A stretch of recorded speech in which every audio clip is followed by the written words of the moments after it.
0.0.8. More boosters. Anyway, I've made a decision. I was thinking about it.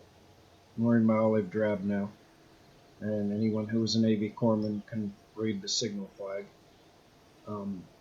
Anyway, I've made a decision, and that's to build an airplane that can fly. So I like the retractable landing gear, and that's why I'm going with that. Now, the reason I'm doing this is because everyone has to realize that pilots are all first and foremost test pilot. I mean, astronauts are first and foremost test pilots. Most of them come from jets. This was definitely in the Apollo days. Yuri Gagarin for sure.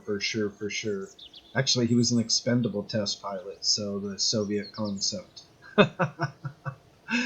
The second man up had more experience, but he didn't reach favorable fate. He's one of the very first astronauts to die as a result of space flight. As a re-entry from Earth orbit, had a damaged solar shield that didn't allow his batteries to recharge, and he didn't have control. So even though he managed to manually control the craft's azimuth to allow it to be slowed by the thick air and re-entry, his electronic trigger mechanism for his parachute failed because it didn't have a charge to ignite it. Which it's terrible that there's not another way, like a manual wire somewhere inside the pole. I mean, had you thought of that? That everything that could have gone wrong did go wrong. He saved himself anyway, and then the parachute didn't open. Bam.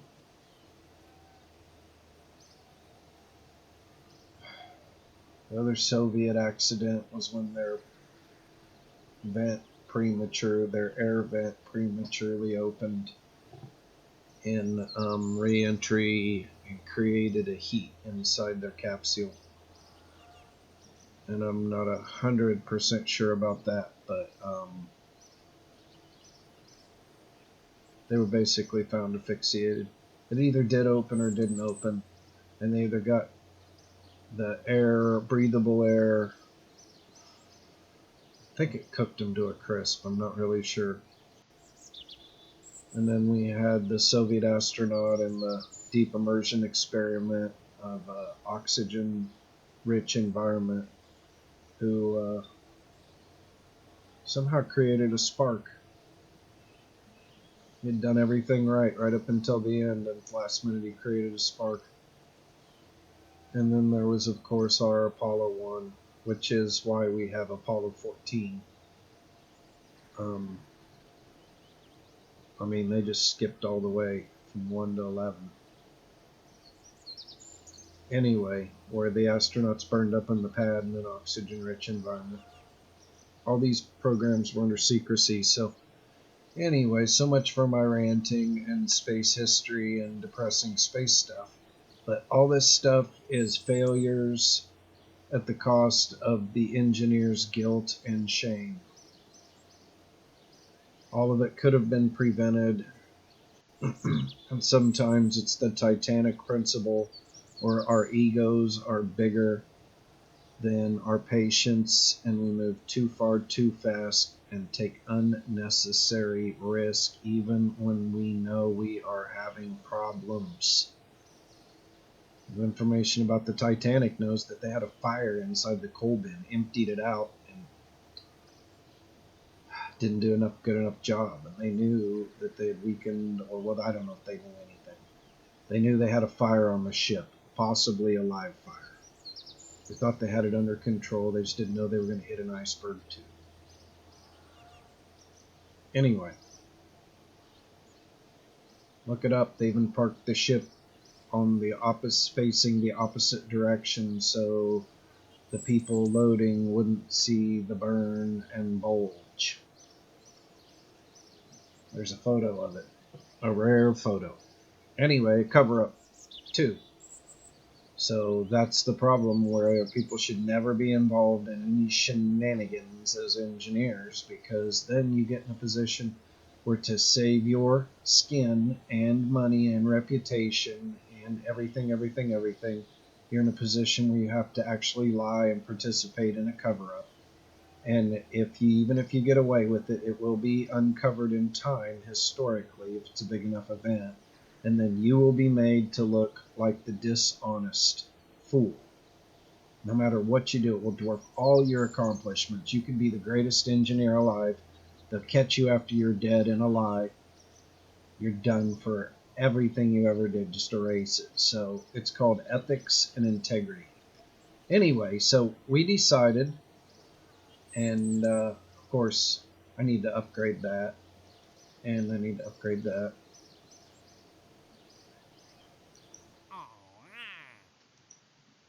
And we've already have not upgraded this, so well, let's go ahead and explore the moon, where we need to go into an orbit and perform a spacewalk. We'll do that.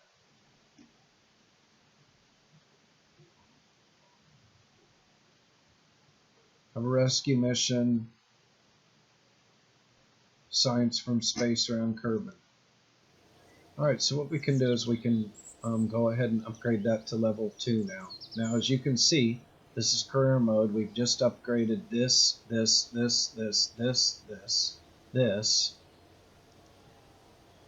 Not the administration building and not the research department. We have 240,000, half the money we need, all the money we need, but I'm not excited about that. I do that last. And as I was saying before, let's make a mark.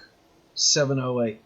Pilots are traditionally test pilots. All the early pilots, including Yuri Gagarin, were test pilots. Neil Armstrong especially, he had a degree in aerospace engineering and orbital mechanics. He was chosen to be the ground guy. Most people don't know that. He was going to be the best guy on the ground, the best scientific mind. But the lead pilot got grounded, and the other lead pilot died. So Neil was up on the chart. Neil was up. Anyway, it wasn't supposed to be him, but you know, it's interesting.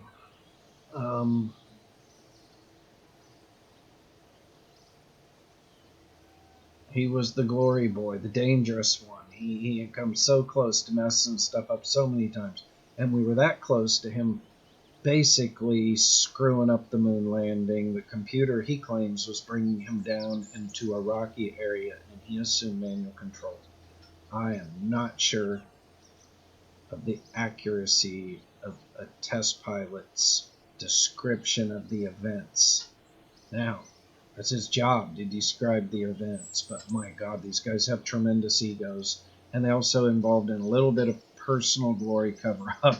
You know, maybe he grabbed the stick because he didn't want a computer to be the first one to land on the moon. He wanted it to be man. It might have been his arrogance. I mean, there's no way we can get inside Neil Armstrong's mind in his intent. We're just assuming that he was the one that landed. Now, if he did not go to the moon, as conspirators say, someone did because they left stuff behind. And he may have been the TV crew where we had the real crew up there because failure is not an option. And if Neil Armstrong, or let's say the real moon ship that's not Neil Armstrong's crew, because he's the TV crew, died, then in space, then we could still bring the crew back. You know, these guys go tumbling off into space, die on the moon. We can basically finish it up with a little, you know, misinformation. We have to win the space race. Failure's not an option. The entire country and the world economy depends on it. People have lied for lesser things, let me tell you. So, but it's possible that a military public operation, that's what it was, would have a primary crew, a backup crew, and a TV crew. which means these are the people that actually communicate. They could be playing a role. So this can fill in a lot of your conspiracy gaps and all that stuff. But of course, just minor speculation. Minor speculation. I believe that everything was as it was said, and they couldn't have faked it because it would have just been easier to just do it. If you understand the technology, digital filming, which they decided to go digital, which was a mistake. They should have done everything on regular film, put it in canisters, and they would have had some beautiful pictures. But no, they had to be share it with the world, digital with the new tech. It's crap. Anyway, back to do another time check. 10:49. So let's just zero in on the space hangar. And what we're going to do is we're going to build an aircraft that flies. Believe it or not.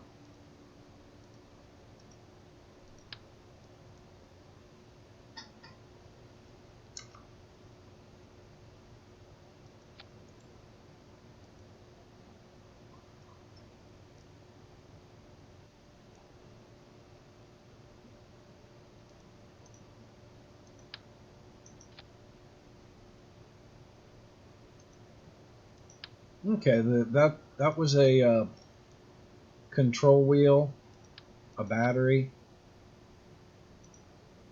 Might as well throw this on. What this does, it helps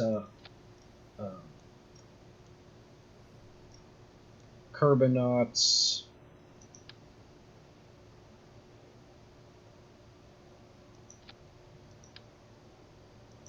other than excuse me. It allows engineers and scientists to fly airplanes. It gives them some sort of computerized stabilization for their aircraft. And anyone who flies drones knows what that is. It's the difference between a controlled flight and acrobatic flight. If you know, congratulations, you're a drone pilot. So that's something you should pursue. Both.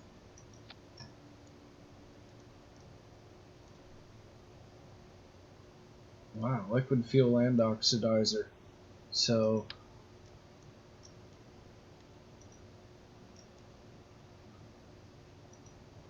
if you're a drone pilot, that's what I was going to recommend, is that you have an external manifestation of your computer simulation hobby. Like if you're a flight simulator pilot on your PC, or you just enjoy that stuff, then you should also fly drones and RC craft and build a model rocket like the Boy Scouts do, and also incorporate your computer simulation.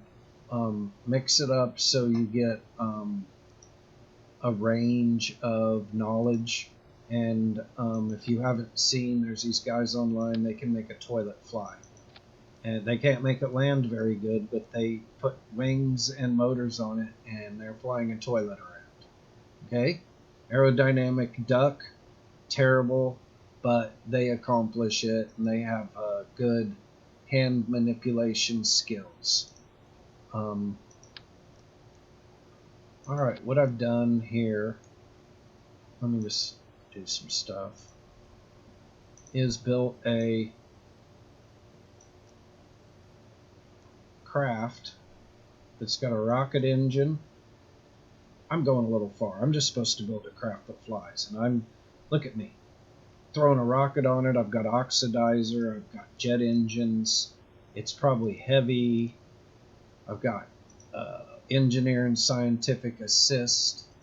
I also should be ashamed of myself for going so complex on let's just create an airplane that flies, and that's my goal.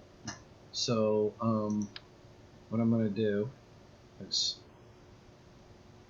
throw this wing here like that, put a single tail wing in the middle, put it at an approximate distance. Everything looks okay. So What we need now is a main wing, because these are basically stabilizers and assist. And the main wing is going to have a lot to do with what we call the center of mass. We have to be balanced on the center of mass. Now these are stabilizers, so they'll do a little bit and compensate for a little bit, but we don't want them to.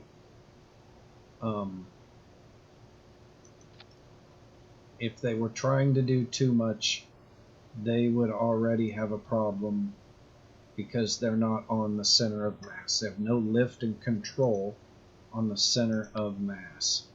And so we put that right about there, where we have lift and control, just peeling off the center of mass. We're going to need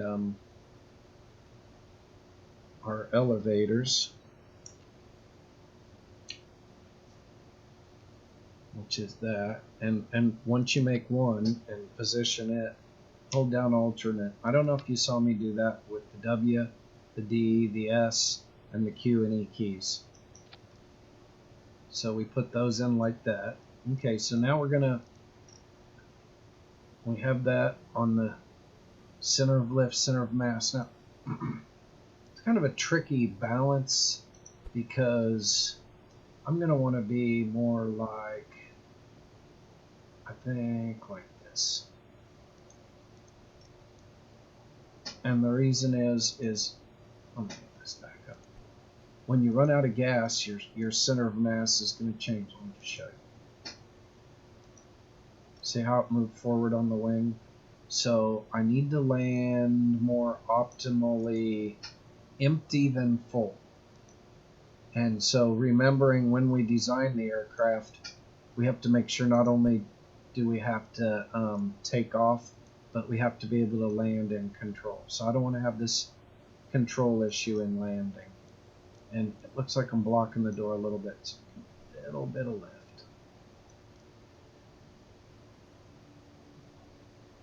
And then I gave that a little bit of lift, so I'm going to give this a little bit of lift. And I might even come in a little bit on that one. Maybe even a little more lift. Bring it in and put it right on top of that engine. Alright, funky looking, but I've got a little bit of space between here and here. And the next thing I want to look at is I'm going to turn this off. That's the center of lift. And another thing I need to do. Let me turn this back on. Before I go away, I have to put the gas back in the tanks. Don't forget that, or you won't get your airplane off the ground. And I need oxidizer and fuel if I plan on using that rocket engine at all. Which that's more of a toy at this point. An experimental rocket jet, which, if you know anything about the engine I put on there, is no good for low atmosphere. It's going to be very little thrust. And this would be for something else, like if we attach this to our rocket and try to launch it straight up, or launch it from a airplane that's already at a high altitude. So we might save it for experimentation later. But this is basically a one-shot wonder, like the X1. It has its specific purpose. And anyway, so I put the gas back in, and I'm going to do what I call the center of lift. Now the important thing about the center of lift is it's about our wheels. Let's go ahead and put our retractable landing gear on front. I only need one. And I need it to lock in the right position. That didn't change anything. And then, as you can see,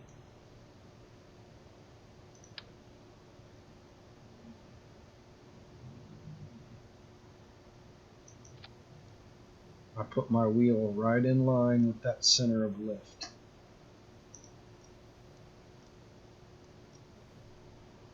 Now let's try this. I've got two of these, and I'm going to go E. Nope, that wasn't it, so hit it again. How about S? Nope, that wasn't it. And D. Nope, I'm going to go back to A. D was almost right, but it needed to be like that. And then I'll put it like all the way up here. Nope, not square, sorry. I'll put it here square. And then I'm going to go to this thing. Lower it down like that. I didn't go.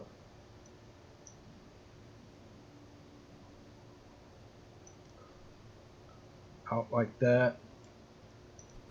Let's go up and up.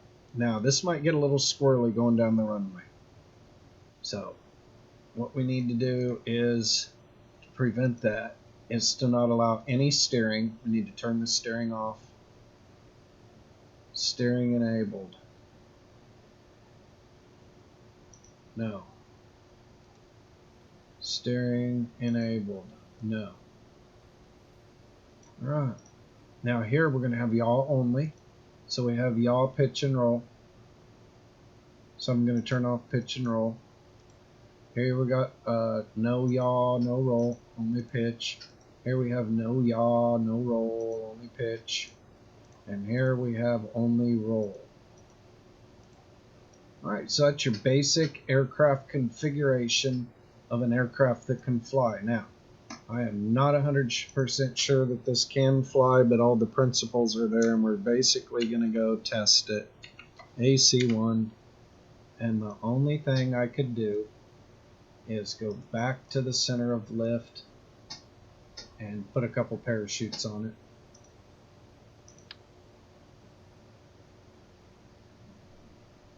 Like that. Stage it.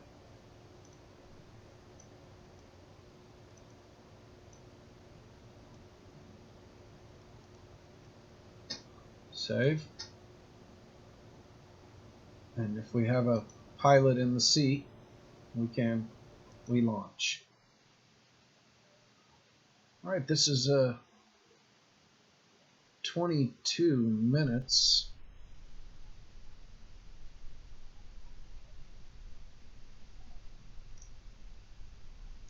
Alright, so we're going to stabilize for the pilot, and then we're going to fire the engine, and then we're going to start with like a little bit of throttle, build our thrust up, and test some stuff. What we're trying to do is basically determine if we're going straight down the runway. Now, control tower has spots on the runway where they want us to lift off. So when we hit those spots, we're supposed to be taking off. This will allow us to abort our takeoff and actually do a short landing.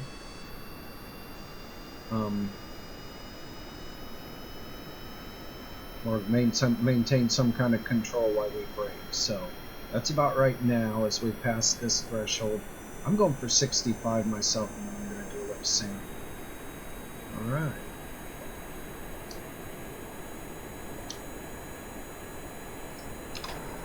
So, what we have here is an aircraft that flies.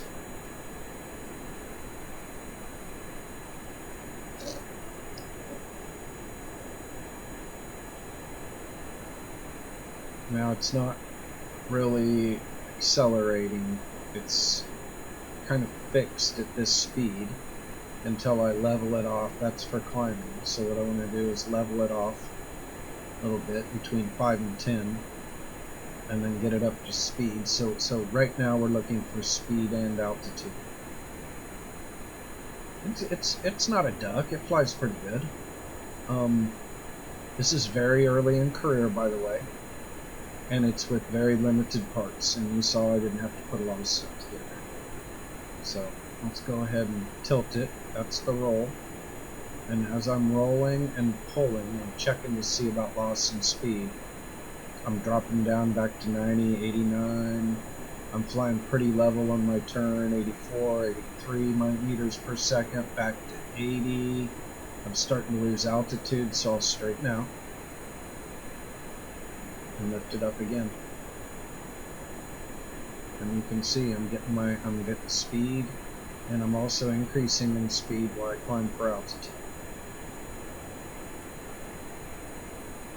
Alright, so there's something interesting about this edutainment simulation program when you're able to understand certain principles of flight, apply them to your basic engineering design, and then take it on a test flight.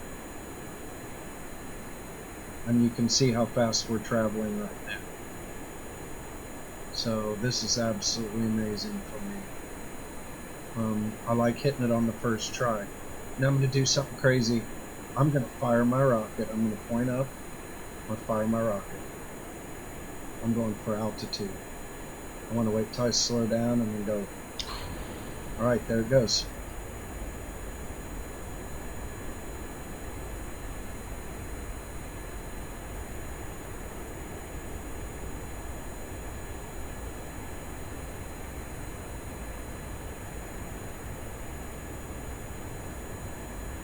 Okay, I'm actually slowing down as I go up.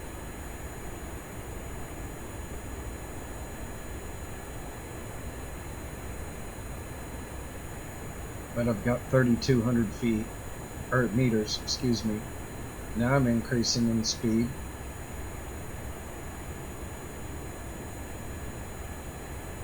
And what I'm trying to do basically is run this aircraft out of gas. You'll see some pilots dump fuel. Well, I'm also playing with my rocket plane toy. Don't forget that. I'm enjoying myself. But one thing I'm doing is increasing in speed, and I'm kind of going for an altitude record, if you think about it. I've got this rocket plane. Before I burn all my gas, I think my oxidizer will run out and leave me with the gas fuel I need, the air fuel I need. Go ahead and just head towards the mountain. Oh look, 10,000.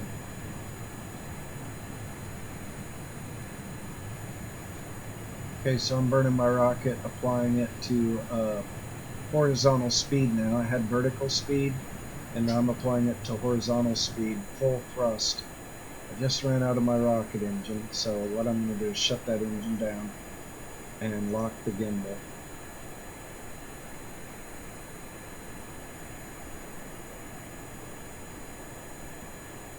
And I've got other thrust now, and I've also got altitude,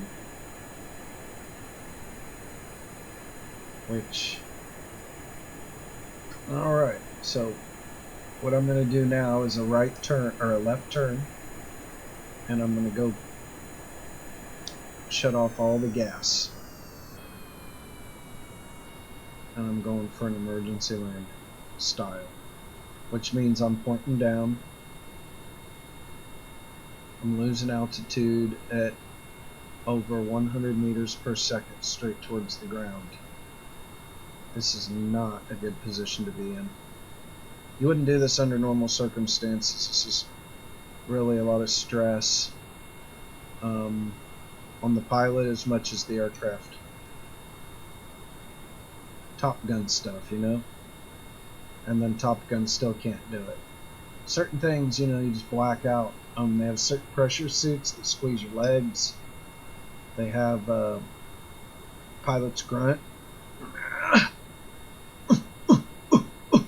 And what they're trying to do is equalize their blood pressure so they don't pass out. You got the red out and the white out.